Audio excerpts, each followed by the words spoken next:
Tell me something about yourself, Miss Denton, if you please. Perhaps you could start with the position of your parents and family. Una Troubridge eyed Adie with the shrewdness of a housewife buying a cut of prime beef. My mother's dead, madam. She died last year, and my father's a clicker at Barrett's shoe factory.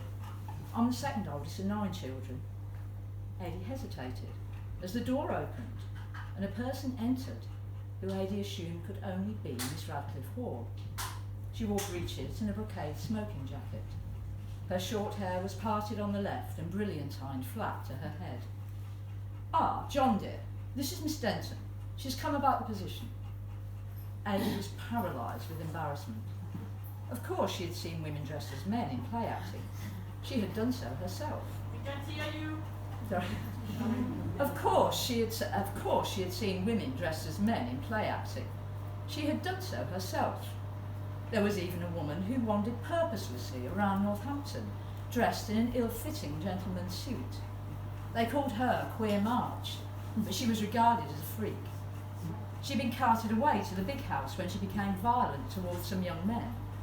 People said she'd kicked one of them where it hurts. Adie had not, before this moment, encountered someone so outlandish, being treated quite normally by another person. She looked at the floor to hide her embarrassment and thought about the scullery maid's sordid comments and cackling laughter. Good afternoon, Miss Denton. Radcliffe Hall pursed her lips as if in thought and nodded slightly. Good afternoon, madam. Adie was already uncertain of titles in this situation, and now this genderless person confused the issue further. Miss Denton, do you read, and did you pen your application letter yourself? Una Troubridge cut in with a welcome question. Oh yes, madam, I did, and I'm quite a keen reader. I've read all the Brontes books, Mr. Dickens, and yes, very well. Una Troubridge interrupted her. Then you may have read Miss Hall's latest book of verse. Oh no, miss. Oh, I'm sorry, miss. I didn't know you were a poet. I don't read much poetry, though I've just been reading a poem in the train. Adie realised her mistake immediately.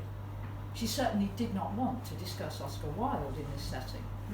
Fortunately, neither Una nor John was in the least interested.